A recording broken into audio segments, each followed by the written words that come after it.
Um dublê de uma grande estrela de Hollywood vive um romance com uma cinegrafista e aspirante a diretora. Porém, após sofrer um acidente, ele passa um período isolado e se afasta de sua amada. Até que agora ele é contatado para voltar a trabalhar, mas na verdade o que queriam era que ele procurasse o tal atorzão que anda desaparecido. Oportunidade que ele aproveita para se reaproximar e para reconquistar sua crush. Olá, dublês e dubleias, eu sou Otávio H, este é o Super 8 e hoje vamos conversar um cadinho sobre o novo filme do cineasta David Leitch. Não sabe quem é? Pois bem, esse é o cara que dirigiu esses projetos aqui, ó. Leitch, que começou em Hollywood justamente como dublê, agora homenageia sua querida classe numa releitura da série dos anos 80, Duro na Queda. Bom, eu nunca desgostei de um filme do homem, mas será que foi a primeira vez? Olha, carinha.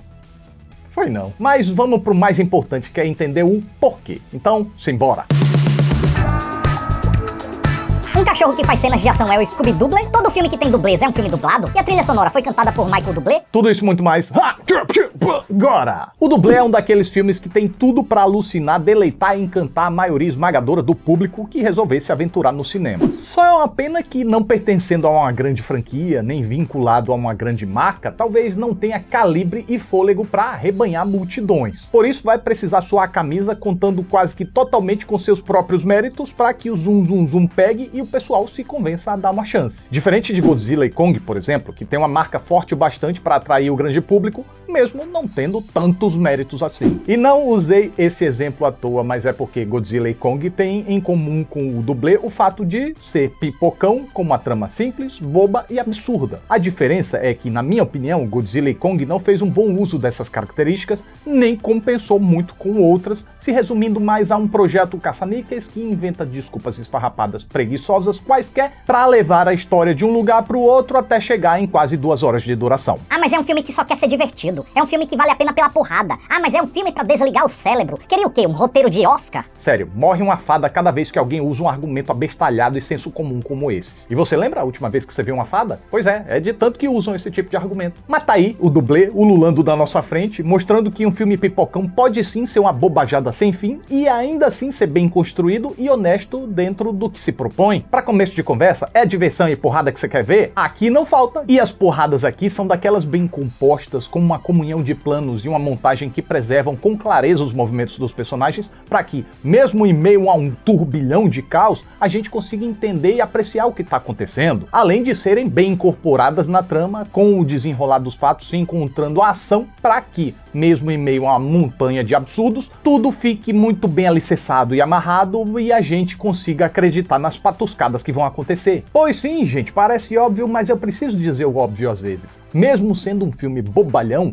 um roteiro bem estruturado importa, pois ele influencia diretamente na narrativa, sendo que a narrativa, por sua vez, influencia diretamente na nossa relação com a obra. Por mais que um filme seja dedicado a enfileirar sequências de ação alucinantes, é interessante que esses trechos sejam bem ligados, pois essas ligações vão consumir um bom tempo da nossa investida. Se forem fracas, a sensação que vão transmitir é de inutilidade, de perda de tempo, enquanto as sequências de ação vão ficar flutuando em meio a um grande vácuo. E se vocês prestarem atenção, até quando a gente vai assistir a lutas competitivas, as melhores são justamente aquelas que carregam um contexto por trás. Uma rixa, uma história de superação, um azarão contra o favorito, etc e tal, e coisa e pimba. Avalie quando a gente fala de um filme que quer se contar através de uma história. Mesmo sendo uma obra de mero entretenimento escapista, tudo que mexe com a narrativa vai contribuir para que a gente acredite no que está vendo. E quanto mais a gente acredita, mais intensa e recompensadora a experiência tende a ser. Agora, se por outro lado as ideias são coladas com cuspe, preguiçosamente, vai ser muito mais difícil tomar partido do que quer que esteja acontecendo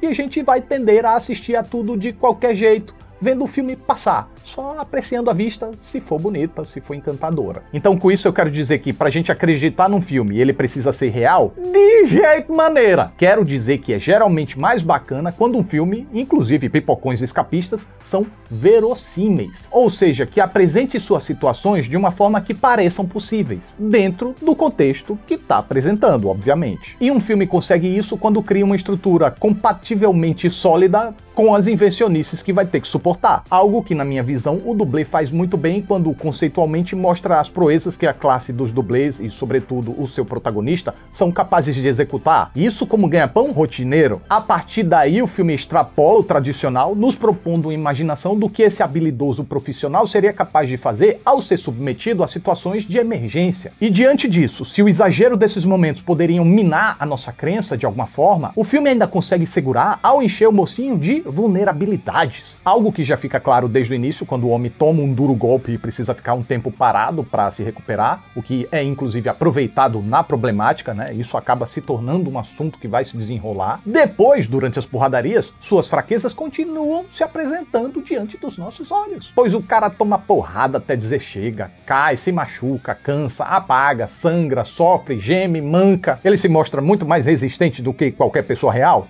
Com certeza, mas lembram que realismo não é uma exigência? Tudo que a gente precisa é que pareça possível. E fazer a gente sentir as dificuldades é um ótimo caminho para a narrativa conseguir isso. Portanto, se por um lado o filme exagera na resistência e nas capacidades do homem, contrapõe por outro exagerando também nas dificuldades. E vai além, porque não só ele briga aqui. Então, se alguém que não deveria ter habilidade para lutar se vê numa situação que precisa lutar, a coreografia se mostra feia, truncada e de aparência improvisada. E se vence, vence por causa da força de vontade. E se ainda assim a gente teimar em acreditar, para estabelecer um parâmetro de plausibilidade mais forte, o filme cobre todas as suas situações mirabolantes com uma suficiente camada de autoaceitação. Pois é, o dublê não finge ser o que não é, não tenta ter uma seriedade que não lhe caberia. Pelo contrário, abraça a natureza improvável de seus eventos com bastante reverência, chegando a fazer chacota de si mesmo, e não como uma mera desculpa do tipo tem um monte de situação furada, logo não vou me levar a sério. Mas como uma proposta de chacota intencional. Através da hipérbole, vamos satirizar o que merece ser satirizado na indústria do cinema e vamos homenagear a classe que a gente resolveu destacar. E como é que faz isso? Metalinguisticamente. A obra usa grandes astros da indústria do cinema real, né? O Ryan Gosling, a Emily Blunt, o Aaron Taylor Johnson, para fazer chacota de certos grandes astros que, carentes de valor, chegam a negar a existência dos dublês para fingir que realizam as próprias sequências de ação, por exemplo. Atitude que o filme acaba traduzindo em seus eventos como atentados contra a vida dos dublês. Ao negar a existência deles, é como se você estivesse matando eles. E para contrapor isso, ao trazer os dublês para frente da trama, mesmo através de intérpretes atores, né, o filme tenta devolver um pouco do reconhecimento que a classe merece por ser, de fato, quem aguenta na pele os maiores machucados e riscos para que os personagens pareçam capazes de feitos impossíveis. Fora que os combates, quando não contam com cortes precisos para dar uma maior energia à cena, sem perder a coerência visual, sem perder a continuidade dos movimentos, são frequentemente capturados por meio de muitos planos longos que, como de hábito na filmografia do David Leitch, procuram exaltar a dureza, a exaustão, a truculência e os esforços requeridos para a execução de tais movimentos. E através desses recursos narrativos, o filme não deixa a gente esquecer que, para que tais cenas fossem realizadas, houve ali alguém dedicado a realizar proezas e sacrifícios bem reais. E, portanto, sendo o protagonista um dublê, esse conjunto de ideias deixa seus caminhos, por mais absurdos que sejam, completamente críveis. Mesmo que não precisasse de tanto. Se um filme se mantiver fiel às próprias regras e parâmetros, a gente já fica suscetível a aceitar suas invencionices. Mas eu achei particularmente bacana como esse projeto amarrou bem a metalinguagem nesse sentido. Aliás, em especial nesse sentido, já que o projeto tá lotado de metalinguagem. A galera tá produzindo um filme dentro do filme e parte de seus integrantes são inseridos na problemática enquanto participam da produção. Mas embora eu tenha me divertido com as demais investidas na metalinguagem, eu admito que elas sejam mais óbvias e meio lugar comum. O que reforço não é um demérito, pois dá pra se divertir com a DR que os mocinhos têm enquanto fingem falar sobre os personagens, mesmo que todo mundo ali consiga perceber muito bem do que eles estão falando. É bacana também que o recurso de tela dividida seja incorporado enquanto os personagens falam sobre o recurso e protagonizam uma conversa bem Harry e Sally. E são trechos muito bem realizados. O primeiro ao incluir na dinâmica um monte de coadjuvantes e figurantes, e o segundo ao realizar uma coreografia de cena para ficar num timing romântico e cômico admirável. Mas são trechos que incorporam a metalinguagem de uma forma mais tradicional. E não tão especial como a questão dos dublês e sua capacidade de fazer esforços tremendos para que a magia do cinema transforme seus feitos em impossíveis. E ainda assim a gente consiga acreditar em tudo que tá vendo. Pois bem, como eu antecipei, aliando uma história de amor no meio de uma produção de um filme, enquanto uma problemática envolvendo um crime misterioso se desenrola e tudo isso de forma irreverente, o dublê consegue a proeza de fazer uma mistura de gêneros delicinha. Parece confuso essa mistura de coisas aí? Às vezes não só parece como é mesmo, mas não de um jeito ruim. Pelo menos eu não achei. Me pareceu, na verdade, que o roteiro soube articular suas várias frentes em sintonia para que tudo caminhasse em conjunto, salvas algumas exceções, quando essas frentes se chocam e deliberadamente uma acaba atrapalhando a outra. Pois nesses casos, esses choques entre as frentes provocam conflitos que, por sua vez, deixam os próprios personagens confusos, atribulados, perdidos, e a partir disso a narrativa é hábil ao apresentar pra gente um caos muito contagiante e engraçado. Quer dizer, isso na maior parte do tempo, tá? Porém, eu preciso fazer uma ressalvazinha aqui e dizer que eu senti uma gordurinha aqui ou ali. É uma conversa aqui que diz o que precisa dizer, faz a graça que precisa fazer, mas acaba passando do ponto, se estende até perder a graça e cansar um pouquinho. Ou ainda uma esfriadinha ali no fim do segundo ato que faz o filme entrar num marasminho além do ponto até finalmente voltar com tudo no terceiro ato. Não tô dizendo que o filme precisava ser acelerado o tempo todo. Na verdade, um filme não precisa ser nada por regra. Mas do jeito que ficou, eu senti que a obra me fez relaxar e me preparou para o que parecia ser um clímax, mais do que me preparou para o que ainda seria um terceiro ato completo alucinante. Todavia, felizmente, ainda que com um tiquinho de atraso,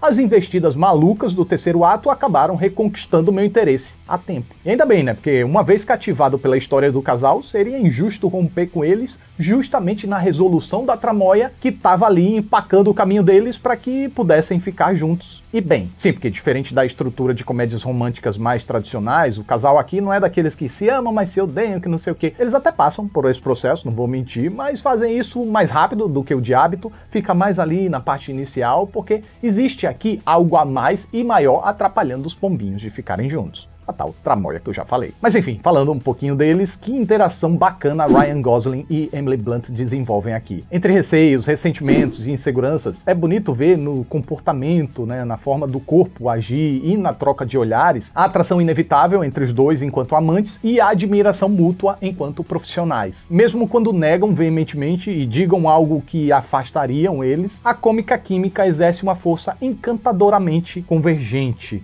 aproximadora. E individualmente, Emily Blunt diverte com uma personagem espirituosa que sabe muito bem o que quer e que não teme expor seus sentimentos até mesmo diante de uma grande plateia, enquanto Ryan Gosling repete aquele seu tipo cômico meio descolado, meio atrapalhado, meio autoconfiante, meio autodepreciativo e propositalmente canastrão ao fingir que não se importa tanto com os problemas ao seu redor, enquanto na verdade está se importando muito ao mesmo tempo. Mas assim, apesar de ser um lugar comum do próprio ator que não lhe garanta muitos pontos quanto à versatilidade, não dá pra negar que encaixou perfeitamente como uma luva nessa proposta, né? O dublê é uma tremenda de uma bobajada, mas divertidíssima ao misturar comédia com ação e romance, às vezes unindo gêneros, às vezes fazendo eles se chocarem, mas frequentemente extraindo um entusiasmante saldo, provando que dá muito bem para um filme ser tolo, absurdo e exagerado, e ainda assim ter um roteiro coerente dentro da sua proposta e que ligue corretamente os pontos altos da narrativa, criando pontos altos também durante essas ligações para preservar assim uma experiência quase que constantemente agradável no espectador. E assim, tendo trabalhado no setor de acrobacias e dublês por 20 anos, não é nenhuma grande novidade que David Leitch tenha uma habilidade ímpar para aproveitar os talentos dos seus colegas para dar origem a sequências de ação extraordinariamente intensas. Porém, constatar que ele também se mostrou um exímio contador de histórias é algo sempre muito reconfortante de presenciar. Se já foi surpresa um dia que ele teria essa capacidade,